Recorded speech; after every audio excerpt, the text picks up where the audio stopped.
Hoy quiero hablarles del destino de los hijos de Dios. Pero no quiero hablar del destino como el futuro, sino el punto final, el punto de llegada. Amén. El punto de llegada. Partimos de un punto A, llegamos a un punto B. El punto B es el destino. Amén. De los hijos de Dios. ¿Cuántos son hijos de Dios? Amén. ¿Somos hijos de Dios? Amén. Entonces necesita conocer a dónde va, ¿sí? Porque el que no sabe a dónde va, cualquier autobús le sirve. El que no sabe para dónde va, cualquier carro le sirve. Pero cuando yo sé para dónde voy, sé qué carro agarrar y sé qué parada me voy a quedar, ¿cierto? Y hasta el valor que tengo que pagar por el viaje. Cuando nosotros recibimos a Cristo, llegamos a la presencia del Señor con una serie de incertidumbres, de preguntas, de dudas, ¿por qué esto? ¿Por qué aquello? Pero pocas veces nos preocupamos por el punto de llegada, ¿sí? Pocas veces nos preocupamos por saber a dónde vamos a llegar. Pocas veces nos preocupamos siquiera por preocuparnos qué requisitos debo cumplir para llegar a ese destino. Amén. El destino de los hijos de Dios. Y vamos para entrar en materia al Evangelio de Mateo, en el capítulo 25, y nos vamos a ubicar en el verso 31 y vamos a ir hasta el verso 40. Amén. Mateo 25 del 31 al 40. Yo quiero que usted esté muy atento al desarrollo de lo que Dios le quiere decir en esta noche, ¿sí? A dónde Dios lo quiere llevar. Amén. La quiere llevar. Por lo tanto, yo siempre digo que el que no hace lo que le mandan hacer, necesariamente va a tener que repetirlo una, otra vez hasta que lo aprenda. Amén. ¿Lo tenemos? Mateo capítulo 25, versos del 31 al 40. Amén. Leemos la palabra con la bendición del Padre, del Hijo y del Espíritu Santo. ¿Qué tal si se pone de pie? Se lee de pie, se enseña sentadito. Ya va a tener tiempo de estar sentadito. Amén. Dice la palabra de la siguiente manera: cuando el Hijo del Hombre venga en su gloria y todos sus santos ángeles con él, entonces se sentará en su trono de gloria y serán reunidas delante de él todas las naciones y apartará los unos de los otros, como el pastor a las ovejas de los cabritos. Y pondrá las ovejas a su derecha y los cabritos a su izquierda. Entonces el rey dirá a los de la derecha: venid benditos de mi Padre, heredad el reino preparado para vosotros desde la fundación del mundo. Porque tuve hambre y me diste de comer, tuve sed y me diste de beber, fui forastero y me recogiste, tuve desnudo y me cubriste, enfermo y me visitaste, y en la cárcel y vinisteis a mí. Entonces los justos le responderán diciendo: Señor, ¿cuándo te vimos hambriento, o te sustentamos, o sediento y te dimos de beber? ¿Y cuándo te vimos forastero y te recogimos, o desnudo y te cubrimos? ¿O cuándo te vimos enfermo o en la cárcel y vinimos a ti? Respondiendo el rey les dirá: de cierto os digo que en cuanto lo hicisteis a uno de mis hermanos más pequeños, a mí me lo hicisteis. Señor, te doy gracias por tu palabra. Padre del cielo, yo te pido, Señor amado, que en esta hora tú puedas bendecir tu palabra. Señor, que ella sea el factor de cambio de cada uno de nosotros. Que tu palabra, Señor, no solamente nos llene, Señor, sino que nos enseñe y nos motive, Padre amado, a seguir adelante. Te lo pedimos en el glorioso nombre de nuestro Señor Jesucristo. Amén y amén. Puede tomar asiento, amado hermano, amada hermana, para entrar en materia. Mi estimado hermano, mi estimada hermana, en esta noche, estudiando un poquito esto a profundidad, nos podemos imaginar el destino, el punto de llegada, ¿verdad?, de cada uno de los creyentes, de los que han recibido a Cristo. Pero no solamente basta con recibir a Cristo, ¿no?, sino que hay que vivir a Cristo. Un predicador dijo en una oportunidad que cuando estemos frente al trono del Señor, Él nos va a preguntar una sola cosa: ¿cuánto te pareciste a mi hijo en la tierra? Y cuando analizamos el texto que acabamos de leer, no son características, no son principios para yo poder entrar al cielo. Es la condición humana que motiva al creyente a servir a los demás. Una de las frases más hermosas que dice el Señor Jesucristo es: amarás a tu prójimo como a ti mismo. No dice a tu hermano o a tu mamá o a tu papá, porque por lógica tenemos que amarlo, ¿sí? Tenemos que amar a nuestros hermanos aunque se porten mal. Tenemos que amar a nuestros padres aunque nos reprendan. Pero al prójimo es esa persona que no conocemos, pero que nos duele su estado. Leyendo la parábola del buen samaritano, vemos a este hombre samaritano, enemigo del judío, que lo atendió cuando fue robado en el camino y golpeado. Y lo atendió no porque quería congraciarse con Dios, sino que era su condición natural ayudar a los demás. Si nosotros leemos el texto completo, ven que pasa un levita y pasa un sacerdote y lo esquivan porque no se le parece a alguien conocido. Nosotros tenemos por costumbre ayudar al que conocemos, y al que no lo conocemos, que se salve como pueda. La pregunta es: ¿eso fue lo que mandó Cristo? No responda. Ahorita responde más tarde en su oración, porque necesitamos ser no buenos cristianos, sino mejores cristianos. Amén. Porque buenos somos nosotros con el entorno, pero ser mejor cristiano implica tener una condición que va mucho más allá. Cuando leemos el texto, el Señor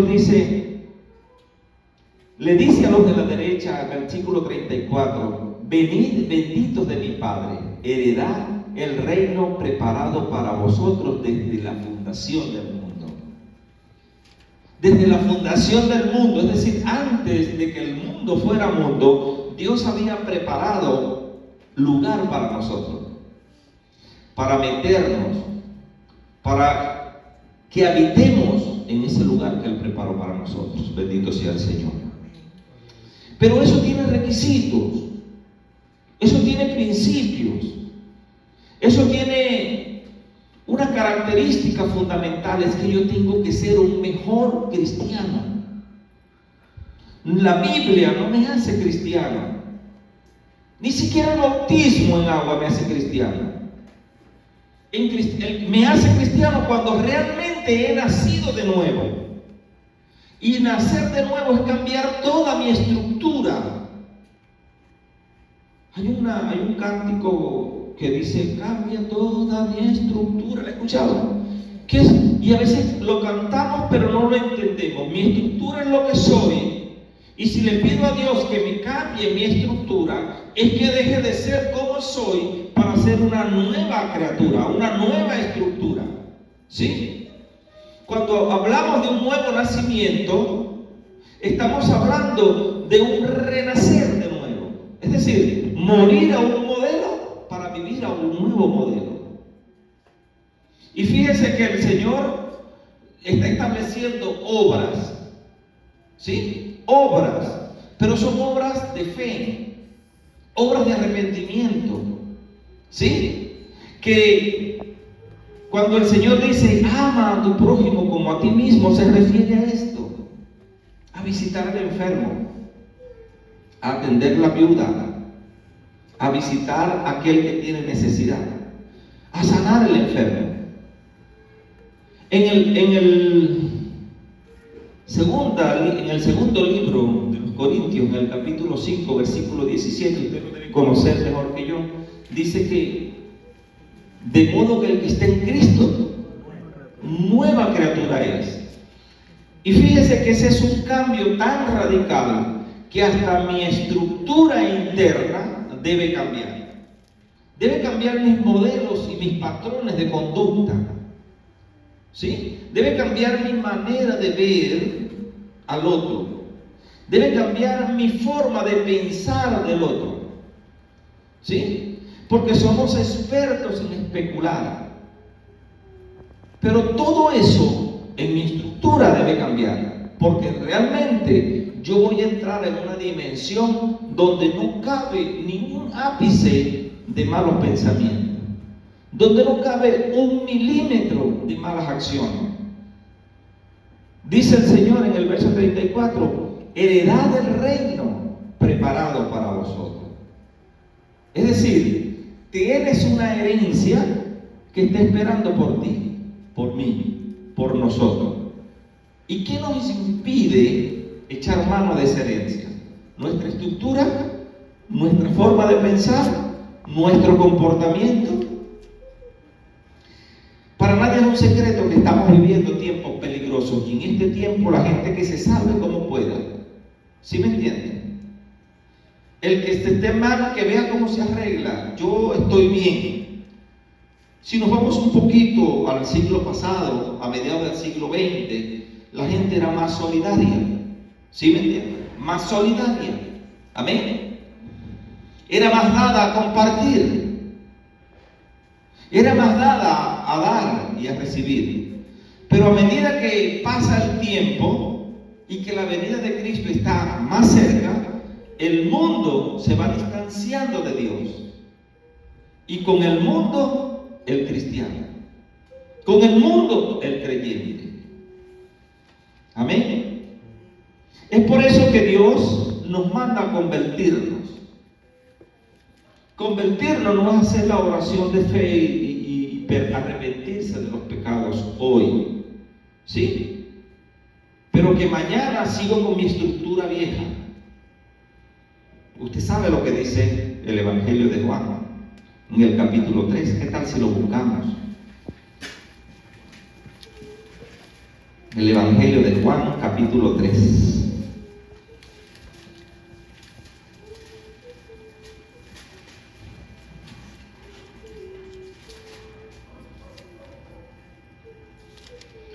Ubíquese en el versículo 3 y nos vamos hasta el 6.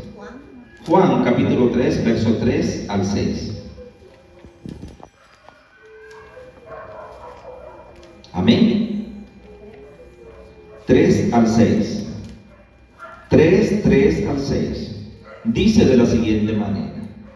Respondió Jesús y dijo, de cierto te digo, que el que no naciere de nuevo no puede ver el reino de los cielos. Número 1. Nacer de nuevo para ver el reino de los cielos. Eso quiere decir que yo no puedo ver el reino de los cielos con mi vieja estructura, ¿cierto?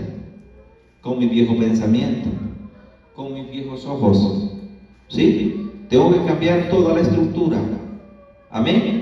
Toda la mente, todo el corazón. ¿Sí? El segundo versículo, el 4 dice, Nicodemo dijo, ¿cómo puede un hombre nacer siendo viejo? ¿Puede acaso entrar por segunda vez al vientre de su madre y nacer?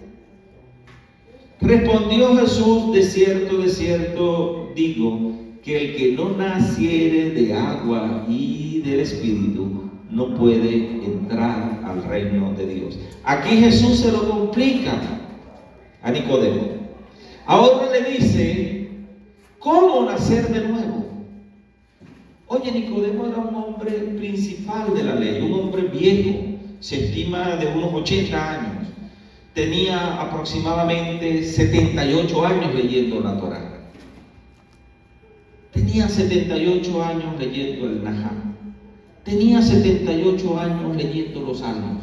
Tenía 78 años leyendo bendito el Señor, los profetas, y no entendía lo que Jesús le estaba diciendo. Porque no se trata de los tiempos que yo tengo en el Evangelio, se trata de cómo lo percibo. Y tengo que percibirlo tal cual como Dios lo estipuló. Bendito el Señor. Fíjese que se lo complica porque ya no es nacer de nuevo. Ahora le dice, mira Nicodemo, tienes que nacer de agua y de espíritu para ya no ver solamente, sino entrar al reino de Dios, al reino de los cielos, a las moradas que Dios preparó para nosotros. ¿Se lo pone difícil Dios a Nicodemo, Jesús a Nicodemo? No. Es el cambio obligatorio, necesario, vital que debe dar todo creyente para poder no solamente ver, sino entrar. ¿Usted se imagina a un Moisés feliz y contento porque iba a entrar a la tierra prometida? ¿Y qué le impidió a Moisés? Oye, Moisés era amigo de Dios. La Biblia dice que Moisés vio cara a cara a Dios. La gloria de Dios sobre Moisés era tan grande que el pueblo no podía verlo porque no resistía su gloria. Y sabe que Moisés no pudo entrar. Solamente pudo ver la tierra. ¿Y sabe por qué? Porque desobedeció una orden de Dios, precisa, directa, concisa, sin mucha dificultad para cumplirla. Amén. No importaba que Moisés había pasado 40 años tratando cara a cara con Dios. No, a Dios no le importa eso. Si nosotros vamos a Mateo 27, 21 al 23, a mí me da terror esos 3 versículos. ¿Qué tal si lo compartimos? Le digo que me da terror y a usted también le va a dar de pronto si lo leemos. Mateo 7, 21 al 23.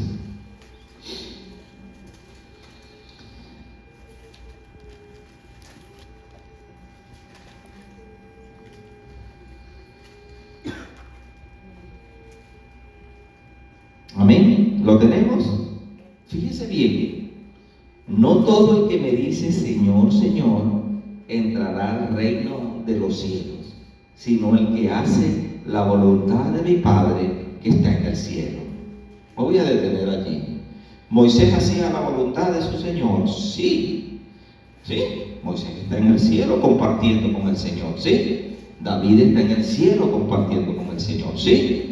Pedro está en el cielo, ¿sí? Se supone que están salvos, ¿sí? Pero ellos en algún momento le fallaron a Dios, en algún momento. Si leemos sus historias con detenimiento, en algún momento le fallaron. Pero tuvieron la suficiente responsabilidad de enderezar su camino, ¿sí? Y aquí dice que no importa el tiempo que tengas en el Evangelio, si no haces la voluntad de Dios, no entras a Él. ¿Y cuál es la voluntad de Dios? Obedecer. De hecho, es el único pecado que existe en el mundo. La desobediencia es el único pecado que existe en el mundo. Y derivan de la desobediencia toda la maldad del ser humano. ¿Sí me entienden? El que roba es por desobediente, el que fornique es por desobediente, el que adultere es por desobediente, el que se droga es por desobediente. Todo lo que se hace en el mundo es por la desobediencia del hombre. Bendito el Señor. Y los religiosos le dicen a Dios en modo de reclamo, ¿no? En modo de airados. Dice, Señor, espérate un momento. Espérate. Nosotros profetizamos en tu nombre. Nosotros echamos fuera demonios en tu nombre. Y en tu nombre hicimos muchos milagros. ¿Cómo que no voy a entrar? Eso le dirían los religiosos. Gente que tenía dones espirituales. ¿Son dones espirituales, pastor? Dones espirituales. ¿Sí? Bueno, dones de poder, dones de revelación y dones de ciencia. Tenían. Pero el Señor le dice, no los conozco, apartaos de mí, hacedores de maldad. ¿Por qué Dios no los conoce? Porque Dios rechaza al desobediente, al desleal, lo rechaza. Ciertamente Dios conoce todos los seres humanos, aún los que no han nacido, los conoce por nombre y apellido, pero la palabra conocer es que no tuvieron una relación íntima con Dios, de obediencia, de lealtad, de sujeción, como principio establecido por Dios. Y esta gente quiere entrar al cielo. Por eso iniciamos preguntando: ¿quién es hijo de Dios? Porque si soy hijo de Dios, Jesús dijo: en los negocios de mi Padre. ¿Qué dijo? Me es necesario estar, necesito estar involucrado en los negocios de mi Padre, ver su contabilidad, ver cómo van las ventas, ver cómo van las compras, ver el personal. Esos son los negocios humanos, ¿no? Pero los negocios del Padre es preparar el camino del reino de Dios, buscar almas para Cristo. Amén. Estos 3 versículos es el espejo del cristiano. Cuando usted se vaya a ver en el espejo, mírese en estos 3 versículos y pregúntese: ¿estoy haciendo la voluntad de mi Padre que está en el cielo? ¿Estoy viviendo conforme a los principios que Él estableció desde el principio de los tiempos? Si su respuesta es sí, qué bueno. Pero manténgase así, porque este camino es muy angosto y en cualquier momento rebalamos y caemos. El problema no es caer, sino saberse levantar, porque Dios no juzga a nadie todavía. Ahorita es abogado. Todavía Dios, Jesucristo, es abogado ahorita. Después vendrá como juez. ¿Sí me entiende? Cierta señora cometió un delito, una infracción de tránsito, y un amigo le recomendó, le dio la tarjeta de un abogado: ve a que ese abogado te resuelve ese problema de tránsito, te saca tu carro, te lo libera. Yo voy. Pasó una semana, pasaron 2 semanas, pasaron 3 semanas. Cuando llegó la 4ª semana que se iba a ejecutar la sentencia, ella llamó al abogado de la tarjeta que le habían dado y le dijo: doctor, necesito que me ayude en este caso. Me dieron su tarjeta hace un mes, pero hasta ahorita me di cuenta. Necesito que me ayude. Y el abogado le dijo: me hubieses llamado ayer, yo te hubiese ayudado, porque ayer él todavía era abogado, pero hoy me ascendieron a juez. Hoy vengo a juzgar.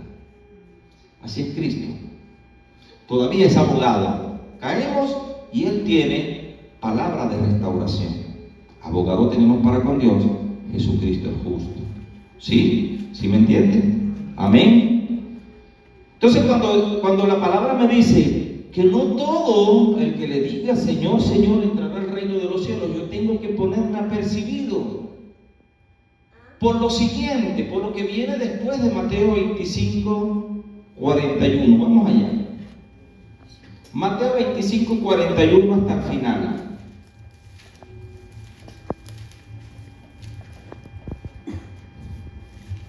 Recuerden que habían separado unos cabritos y unas ovejas, ¿cierto?